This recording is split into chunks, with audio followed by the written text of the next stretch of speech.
Dans les derniers temps, il y aura une période de la vérité de la parole du Seigneur. Tous devraient connaître Dieu dans cette nouvelle alliance. Que la paix de notre Seigneur Jésus-Christ soit avec nous tous. Nous continuons avec notre message de la semaine dernière, à savoir vivre pour le Seigneur ou vivre pour le Christ. Nous avions vu que dans 2 Corinthiens chapitre 5, 15 et Exode 13, 1 à 2 et Exode 13, 11 à 15, que la Bible dit que nous sommes morts. Or, si tu veux, nous étions morts autrefois. Par conséquent, si nous vivons maintenant, nous ne devons plus vivre pour nous, mais vivre pour celui qui est mort et ressuscité pour nous, à savoir le Seigneur Jésus. Nous avons aussi vu que nous ne pouvons pas vivre. Nous ne pouvons pas vivre pour le Christ parce que nous n'avons pas de vie à offrir à Christ. Nous pouvons vivre pour le Christ simplement en vivant pour les autres. Et nous avons vu que le Seigneur lui-même a dit dans Matthieu chapitre 25 qu'il était en prison et que nous l'avons visité. Il avait faim, nous lui avons donné à manger. Et il a dit que à partir du moment où nous avons donné à boire aux autres ou à ceux qui croient en lui, c'est à lui que nous avons donné à boire. À partir du moment où nous avons donné à manger à ceux qui ont faim, c'est à lui que nous avons donné à manger. En d'autres termes, nous ne pouvons pas vivre directement pour le Christ. Parce qu'au fait, il n'a besoin de rien de notre part. Mais en vivant pour les autres, c'est en vivant pour lui. Donc, c'est vrai que nous ne pouvons pas vivre directement pour lui, mais nous pouvons vivre indirectement pour lui en vivant directement pour les autres. Et ça, beaucoup de chrétiens le font. Beaucoup de chrétiens savent cela. Mais, malheureusement, beaucoup de chrétiens le font, mais pas pour le Seigneur. Ils vivent, mais pas pour le Seigneur. Mais ils croient qu'ils vivent pour le Seigneur. Pour mieux comprendre, je voudrais que nous lisions quelque chose dans Luc chapitre 6. Luc chapitre 6, nous allons lire à partir du verset 22. Et écoutez ceci. Il dit, si vous aimez ceux qui vous aiment, quel gré vous en saura-t-on? Les pécheurs aussi aiment ceux qui les aiment. Je ne sais pas si tu suis. Continuons pour que tu puisses mieux comprendre. Si vous faites du bien à ceux qui vous font du bien, quel gré vous en saura-t-on? Les pécheurs aussi agissent pareillement. Est-ce que tu comprends? Donc, le Seigneur Jésus veut nous faire savoir que si nous saluons ou si nous faisons du bien, ou si nous aimons ceux qui nous saluent ou ceux qui nous aiment ou ceux qui nous font aussi du bien, ce n'est pas à lui, le Seigneur, que nous faisons ceci.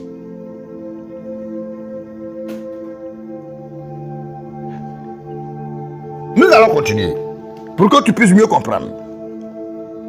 Ici, et si vous prêtez à ceux de qui vous espérez recevoir, quel gré vous en saura-t-on? Les pécheurs aussi prêtent aux pécheurs afin de recevoir l'appareil. Tu vois? Donc, si le Seigneur dit que si nous donnons à boire à celui qui a soif, c'est à lui que nous avons donné à boire, ça ne voudra pas dire que nous devons donner à boire à celui qui nous a autrefois donné à boire, pour dire que en faisant cela, c'est au Seigneur à qui nous sommes en train de donner à boire. Non. Il dit, si nous faisons ceci, si nous agissons ainsi, ce n'est pas à lui que nous faisons. Ce n'est pas à lui que nous donnons à boire. Nous n'avons pas besoin de récompense. Parce que nous donnons à ceux qui nous ont une fois donné, ou alors à ceux que nous pensons qu'ils pourront nous donner quand nous serons dans le besoin.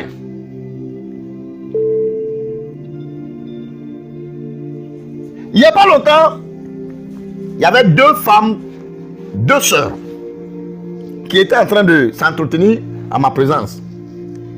Et l'une des sœurs disait à l'autre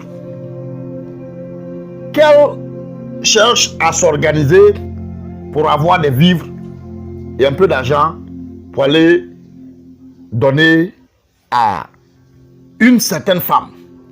Et sa raison, la raison de cette sœur-là, c'est que quand son mari était vivant, le couple-là lui ont fait beaucoup de bien. Donc, si la fin de l'année est arrivée, c'était pendant les fêtes de Noël. Donc, si la fin de l'année est arrivée, elle doit aussi s'organiser, avoir des vivres, un peu d'argent et aller lui remettre. Et l'autre soeur a dit, ah, mais tu peux faire ça, et puis je t'ai jamais vu faire ça pour moi. Et la soeur a répondu, mais toi aussi, tu ne fais pas ça pour moi. Tu n'as jamais fait ça pour moi. Je m'avais fait ça parce que eux, ils font ça pour moi. D'habitude, ils le font. Et j'étais là en train de sourire. Mais la réalité, c'est que elle est en train de chercher à s'organiser pour aller rendre visite à la femme, pour lui donner ses vivres et l'argent, pas parce que la femme en a besoin ou parce que c'est une veuve. Mais la sœur là est en train d'aller faire le bien parce que elle a pensé à ce que la femme là et son mari ont fait ou faisaient pour elle autrefois. Tu vois? Donc, elle est en train d'aller les récompenser pour exprimer sa gratitude pour ce qu'ils ont fait pour elle autrefois. Et ça, ce n'est pas à Christ qu'elle est en train de faire. Même si c'est à une veuve qu'elle fait le bien. Son intention ne veut pas dire que elle fait cela pour le Christ. Elle est en train de récompenser la femme pour le bien qu'elle et son mari lui ont fait dans le passé. Et c'est ce que le Seigneur est en train de dire. Il dit, si vous prêtez ou si vous donnez ou si vous faites du bien à ceux de qui vous espérez recevoir, quel gré, quelle bénédiction vous en saura-t-on ou vous espérez. Il dit, les pécheurs aussi prêtent aux pécheurs afin de recevoir l'appareil. Mais vous, écoute ceci, le verset 35. Mais aimez vos ennemis, faites du bien et prêtez sans espérer. J'aime ça, prêtez sans espérer.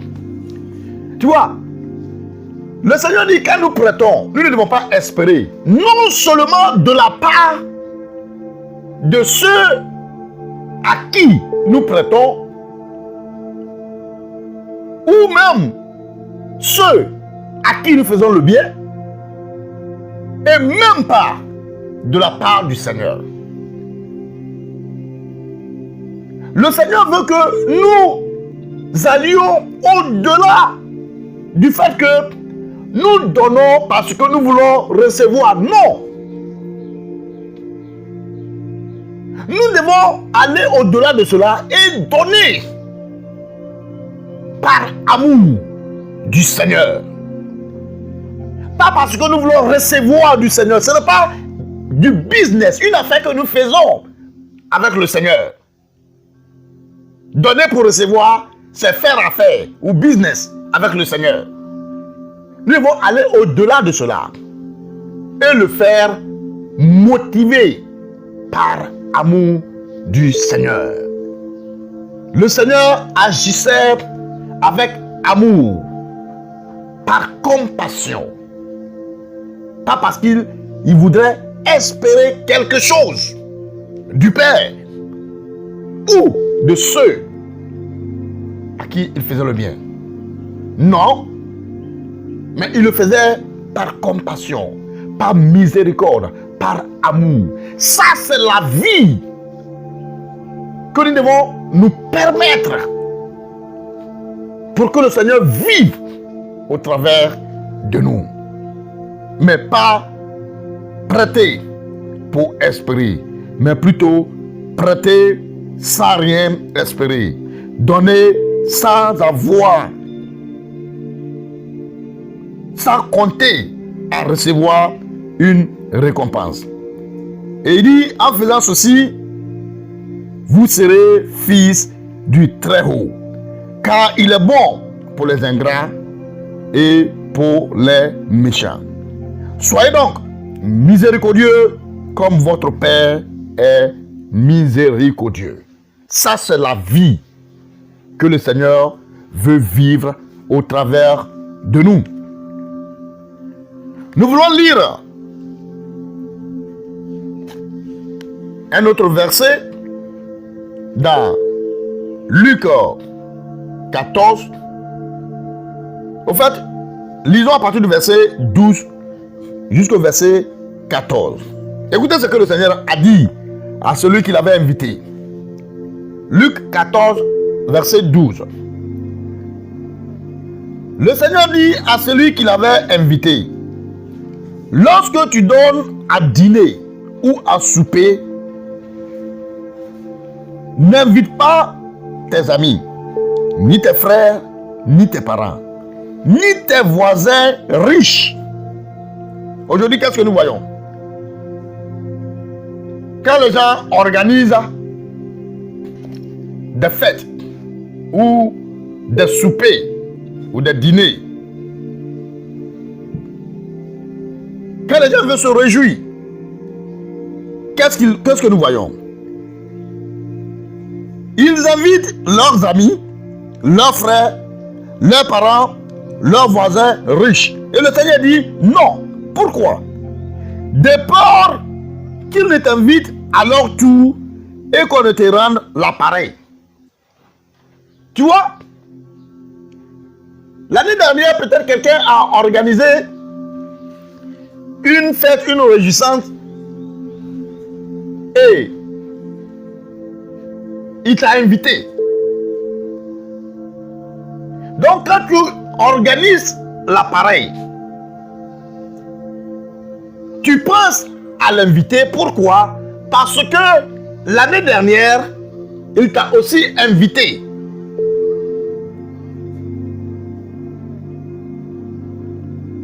Mais il pose la question de savoir où sont les pauvres? Où sont ceux qui n'ont rien à manger? Les affamés, les veuves, les étrangers. Où les mettons-nous? Continuons par lire le verset 13. Mais lorsque tu donnes un festin, invite des pauvres, des estropiés, des boiteux, des aveugles. Et tu seras heureux de ce qu'ils ne peuvent pas te rendre l'appareil. Est-ce que tu comprends ça? Quand tu donnes un festin, tu organises une fête. Quand tu veux te réjouir, il dit, invite les vraies personnes qui ont besoin de ton aide, de ton assistance. Invite ceux qui ne peuvent pas te rendre l'appareil, mais pas ceux qui peuvent te rendre ou qui t'ont rendu l'appareil. Non. Et il dit quoi? Il dit, car elle te sera rendue à la résurrection des justes. C'est en cela que tu seras récompensé. C'est ça, vivre pour le Seigneur. Vivre pour les autres. Vivre pour ceux qui n'ont rien à t'apporter. Donner à ceux qui ne peuvent pas t'aider.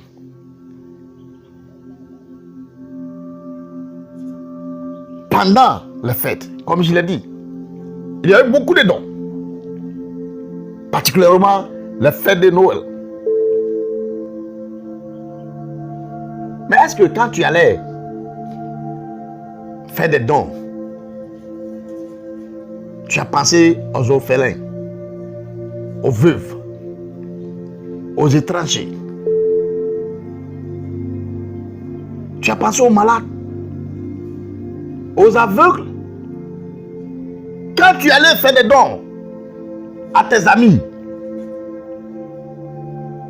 quand tu conduisais pour aller faire des dons à ton patron, à celui qui t'a aidé dans le passé, est-ce que tu n'as pas vu des gens qui étaient réellement dans le besoin? Où tu les as mis?